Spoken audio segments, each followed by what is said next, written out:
नाज़रीन किराम, गुज़िश्ता प्रोग्राम में हमने नबी करीम सल्लल्लाहु अलैहि वसल्लम की रिज़ात और उससे जुड़ी करामात और मोजज़ात का तज़किरा किया था।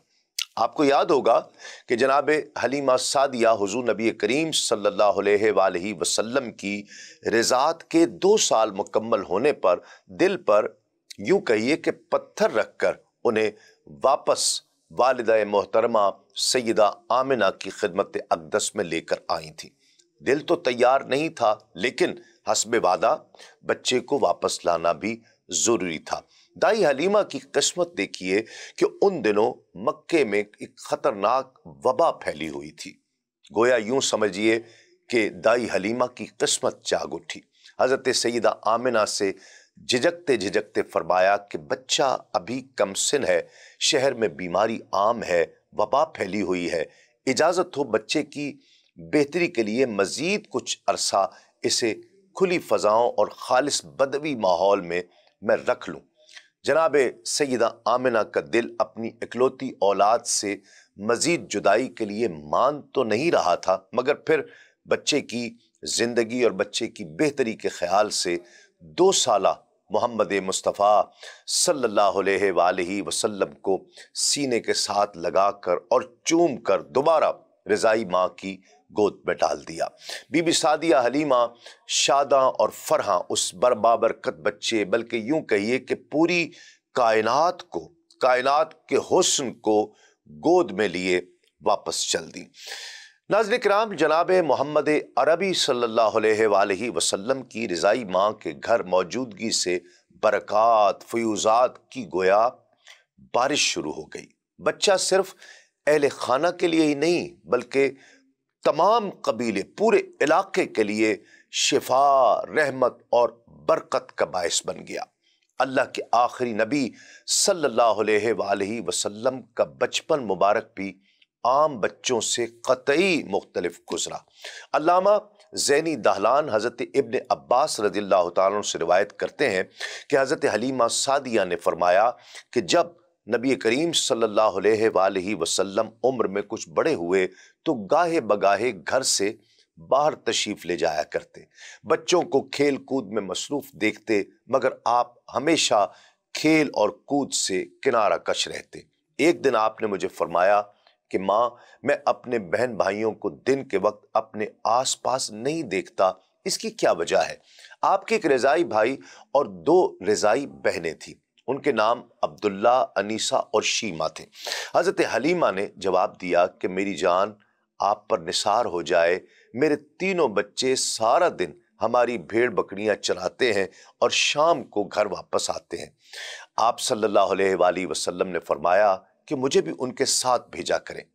उसके बाद हुजूर नबी करीम सल्लल्लाहु अलैहि वसल्लम सुबह के वक्त खुशी खुशी अपनी रज़ाई बहन भाइयों के साथ जाया करते और शाम को मसरूर घर वापस तशरीफ लाया करते। एक दिन हस्बे मामूल आप अपनी बहनों और भाई के साथ भेड़ बकरियां चराने गए हुए थे, लेकिन खिलाफे मामूल दोपहर के वक्त आपका रज़ाई भाई अब्दुल्ला हाँफता कांपता हुआ घर लौटा। उसके चेहरे से पसीने के कतरे बह रहे थे। उसने मुझसे कहा, अम्मी जान, अब्बू जान, मेरे भाई मोहम्मद अरबी सल्लल्लाहु अलैहि वसल्लम को ढूंढो। मुझे डर है कि जब तक तुम उन्हें तलाश नहीं कर लोगे तो वो यकीनन यकीनन आलम बाला को कूच कर चुके होंगे, परेशानी के आलम में। दाई हलीमा कहती हैं कि मैंने पूछा कि क्या मामला है। उसने कहा कि हम चिरागाह में खड़े थे कि अचानक एक शख्स आया। उसने हमारे दरमियान से हमारे भाई मोहम्मद सल्लल्लाहु अलैहि वसल्लम को उठाया और पहाड़ की चोटी पर चढ़ गया। हम नबी करीम सल्लल्लाहु अलैहि वसल्लम को इधर उधर देखते रहे। फिर उन्होंने आप सल्लल्लाहु अलैहि वसल्लम को शिकम मुबारक को नाफ मुबारक तक शक कर दिया। उसके बाद मुझे मालूम नहीं कि उनके साथ क्या हुआ।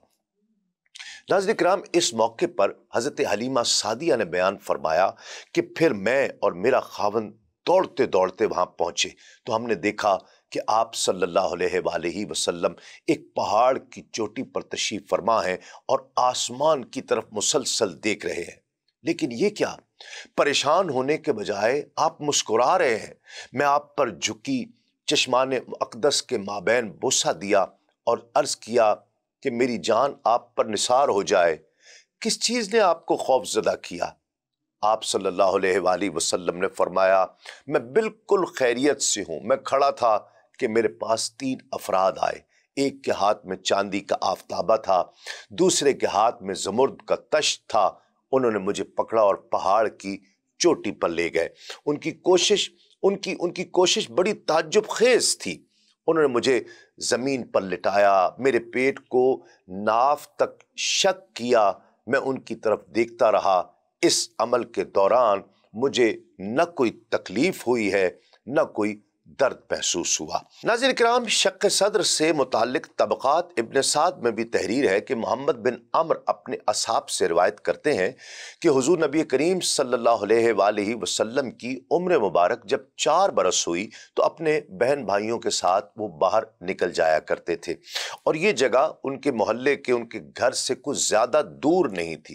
اس مقام پر 2 فرشتوں نے آ کر حضور نبی کریم صلی اللہ علیہ وآلہ وسلم کا شکم مبارک چیر کر ایک سیاہ دھبا نکال کر اس کو پھینک دیا اور سونے کے ایک تشت میں رکھ کر برفاب سے شکم کو دھویا گیا۔ ناظرین کرام، امت کے 1000 آدمیوں کے برابر کر کے آپ کو تولا گیا تو آپ ہی بھاری ٹھہرے۔ ایک فرشتے نے دوسرے سے مخاطب ہو کر کہا کہ جانے دو بھائی، اگر تمام امت کے ساتھ وزن کرو گے تب بھی نبی کریم صلی اللہ علیہ وآلہ وسلم کا پلہ ہی بھاری ہوگا۔ علامہ زینی دہلان ایک اور روایت میں بیان کرتے ہیں کہ اس واقعے کے بعد حضرت حلیمہ سعدیہ آپ صلی اللہ علیہ وآلہ وسلم کو گھر واپس لے آئیں۔ ابھی 2 یا 3 ماہ ہی گزرے تھے کہ ایک دن پھر آپ صلی اللہ علیہ وآلہ وسلم کا رضائی بھائی عبداللہ دوڑتا ہوا آیا۔ انہوں نے حضرت حلیمہ سعدیہ اور ان کے شوہر کو بتایا کہ میرے اس قریشی بھائی کو 2 آدمیوں نے پھر پکڑ لیا ہے، انہوں نے سفید کپڑے پہن رکھے ہیں، انہوں نے میرے کریم بھائی کو لٹایا ہے، ان کے پیٹ کو چاک کیا ہے اور شکم مبارک میں اپنے ہاتھ ڈال دیے ہیں۔ حضرت حلیمہ سعدیہ رضی اللہ تعالیٰ عنہ نے فرمایا، میں اور اس کا باپ دونوں گھبرا کر آپ صلی اللہ علیہ وآلہ وسلم کے پاس دوڑتے ہوئے آئے۔ ہم نے دیکھا کہ نبی کریم صلی اللہ علیہ وآلہ وسلم وہاں کھڑے ہوئے تھے۔ آپ کا رنگ مبارک متغیر تھا۔ یہ رنگ کا متغیر ہونا پیٹ مبارک کے چاک ہونے کی وجہ سے نہیں تھا، بلکہ ملائکہ کو دیکھنے کی وجہ سے تھا، کیونکہ آپ کا شکم مبارک درد کے بغیر چاک کیا گیا، درد تو ہوا ہی نہیں۔ میں نے اور میرے خاوند نے آپ کو مضبوطی سے پکڑ کر سینے سے لگا لیا۔ ہم نے پوچھا کہ نور نظر آپ کو کیا ہوا تھا؟ نبی کریم صلی اللہ علیہ وآلہ وسلم نے فرمایا کہ 2 ایسے آدمی آئے جنہوں نے سفید لباس پہن رکھے تھے۔ ان میں سے ایک نے دوسرے سے کہا، کیا یہ وہی ہے؟ دوسرے نے کہا، ہاں۔ وہ دونوں جلدی جلدی میری طرف آئے، انہوں نے مجھے پکڑا، زمین پر لٹایا، میرے شکم کو چاک کیا اور اس میں انہوں نے کوئی چیز تلاش کی جیسے۔ پھر اس مطلوبہ چیز کو انہوں نے ڈھونڈ لیا، انہوں نے وہ چیز پکڑی اور اسے نکال کر باہر پھینک دیا۔ میں نہیں جانتا کہ وہ کیا چیز تھی۔ حضرت حلیمہ سعدیہ نے فرمایا کہ ہم آپ کو لے کر اپنے گھر آ گئے اور میرے شوہر نے پریشانی کے عالم میں کہا کہ مجھے خوف ہے کہ اس بچے کو کوئی تکلیف ہوئی ہے، اس سے قبل کہ وہ تکلیف ظاہر ہو اسے اس کی والدہ کے پاس واپس لوٹا آتے ہیں اور اس امانت سے جلد سبکدوش ہو جاتے ہیں۔ دوسری روایت میں حضرت حلیمہ سعدیہ نے فرمایا کہ میرے شوہر نے مجھے کہا کہ میں یہ بہتر سمجھتا ہوں کہ تم انہیں ان کی والدہ ماجدہ کے پاس لے جاؤ تاکہ وہ ان کا علاج وغیرہ کرائیں۔ اللہ کی قسم، انہیں جو تکلیف پہنچی ہے وہ فلاں کی اولاد کی طرف سے پہنچی ہے، کیونکہ اس سعید اور صالح کو دیکھ کر وہ حسد کرتے ہیں۔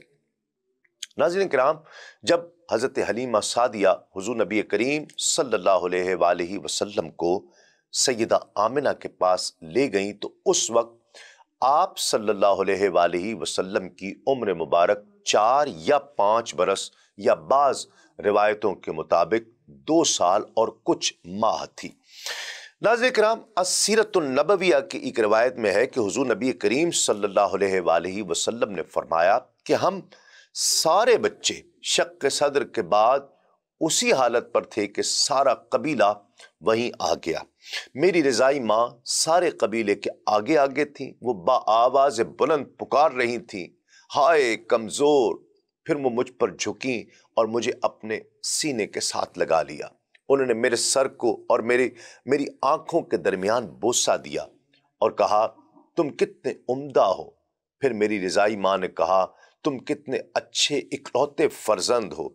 आप तन्हा नहीं हैं, अल्लाह ताला, मलाइका और तमाम अहले ज़मीन में से मोमिनीन जितने हैं वो आपके साथ हैं। अल्लाह ताला के दरबार में आपकी कितनी इज्जत और तौकीर है। अगर आपको इल्म होता कि रब ताला किस भलाई का आपके साथ इरादा किए हुए है तो आपकी आंखें ठंडी हो जाती। कबीले के लोग वादी के किनारे तक उस वक्त पहुंच चुके थे। रिवायत में है कि हुजूर नबी करीम सल्लल्लाहु अलैहि वसल्लम ने फरमाया कि जब मेरी रज़ाई माँ ने मुझे देखा तो कहा कि ए फर्जंद, इसके बाद मैं आपको जिंदा ही देखूंगी। वो आई, मुझ पर झुक गई, मुझे अपने सीने से लगाया। मुझे उस ज़ात की कसम जिसके दस्ते तसर्रुफ में मेरी जान है, मैं रज़ाई माँ की गोद में था और उन्होंने मुझे अपने साथ लगा रखा था, जबकि मेरा हाथ मलाइका के उस वक्त हाथ मेरा मलाइका के हाथों में था, मगर लोग उन्हें नहीं देख पा रहे थे। उस वक्त बाज लोग कहने लगे कि इस बच्चे को शायद जुनून लाहक हो गया है, इसे काहिन के पास ले जाया जाए ताकि वो इसे देखे और इसका इलाज करे। मैंने कहा, मुझे कोई जुनून लाहक नहीं है, मेरे आज़ा सलामत है, मेरा दिल बिल्कुल सलामत है, मुझे कोई बीमारी नहीं है। मेरे रज़ाई बाप ने कहा, क्या तुम देख नहीं रहे कि इसकी गुफ्तगू बिल्कुल सही है? मुझे उम्मीद है कि मेरे बच्चे को कोई तकलीफ नहीं है। फिर लेकिन उन्होंने इत्तेफाक किया कि वो मुझे मुआयने के लिए काहिन के पास ज़रूर लेकर जाएंगे। फिर जब वो काहिन के पास गए और सारी दास्तान बिल्कुल तमाम बात बयान की तो उसने कहा कि तुम लोग खामोश हो जाओ, मैं इस बच्चे की ज़ुबान से खुद ये वाक़या सुनना चाहता हूँ। यकीनन ये अपने मामले को तुमसे ज़्यादा जानता है और बेहतर बयान कर सकता है। फिर काहिन ने मुझसे पूछा तो मैंने सारा वाक़या बयान कर दिया। सुनने के बाद वो मुझ पर झपटा और मुझे अपने सीने से लगा लिया। फिर बुलंद बुलंद आवाज़ के साथ पेशनगोई की कि अहले अरब, नाउज़ बिल्लाह, इस शर की वजह से जो करीब आ गया है, इस बच्चे को कत्ल कर दो। लात ओज़ा की कसम, अगर तुमने इसे छोड़ दिया और ये जवान हो गया तो ये तुम्हारा दीन बदल डालेगा, तुम्हें और तुम्हारे आबा को अहमक कहेगा, ये तुम्हारे अम्र की मुखालफत करेगा, ये ऐसा दीन लेकर आएगा जिसके बारे में तुमने पहले कभी नहीं सुना होगा। हुजूर नबी करीम सल्लल्लाहु अलैहि वसल्लम फरमाते हैं कि मेरी रज़ाई माँ ने मुझे तेजी से उसकी गोद से ले लिया और कहा, ए काहिन, मेरे इस बच्चे को कोई जुनून लाहक नहीं है। अगर मुझे इल्म होता कि काहिन इस तरह करेगा तो मैं नबी करीम सल्लल्लाहु अलैहि वसल्लम, मोहम्मद सल्लल्लाहु अलैहि वसल्लम को उसके पास न लेकर जाती। खुदा न खास्ता कत्ल करने के बजाय मैं इन्हें बखैर आफियत इनके अहले खाना के सुपुर्द कर दूंगी। फिर हुजूर नबी करीम सल्लल्लाहु अलैहि वसल्लम फरमाते हैं कि मैं मलाइका की वजह से थोड़ा घबरा गया। मेरे सीने से लेकर नाफ तक उस शक का असर बाकी रहा। शायद ये असरात इसलिए बाकी रहे ताकि वजूद शक पर दलालत होती रहे। इस बाब में इमाम बोसीरी ने शक सदर के हवाले से एक कसीदे में फरमाया है कि बीबी ने आप सल्लल्लाहु अलैहि वसल्लम का दूध छुड़ाया और आपको आपके जद्द अमजद के पास ले आई। उन्हें दूध छुड़ाने के बायस शदीद अजियत बर्दाश्त करना पड़ी। जब फरिश्तों ने आपका घेराव कर लिया और हज़रत हलीमा ने समझा कि वो शयातीन थे, उन्होंने उनकी आपके साथ मोहब्बत मुलाहिजा कर ली और मोहब्बत की वजह से एक शोला था जिससे सीना जल रहा था। उन्होंने मजबूरन आपको जुदा कर दिया, हालांकि आप उनके पास ही तशरीफ फरमा थे। आपकी तशरीफ फरमा होने से उन्हें انہیں کوئی ملال نہیں تھا۔ آپ کا قلب انور شک کیا گیا اور اس سے دھوتے وقت گوشت کا سیاہ ٹکڑا باہر نکال دیا گیا۔ حضرت جبریل امین کے دائیں دست مبارک نے مہر لگا دی اور انہیں وہ کچھ عطا کیا گیا جس کی کسی کو خبر تک نہیں ہو سکی۔ اس مہر نے آپ کے رازوں کو محفوظ کر دیا، نہ ہی وہ مہر ٹوٹ سکتی تھی اور نہ ہی یہ خبر پھیل سکتی تھی۔ دین اسلام کے مختلف امور سے آگہی کے لیے ابھی سنو نیوز کا یوٹیوب چینل سبسکرائب کیجئے اور بیل آئیکن کا بٹن ضرور پریس کیجئے۔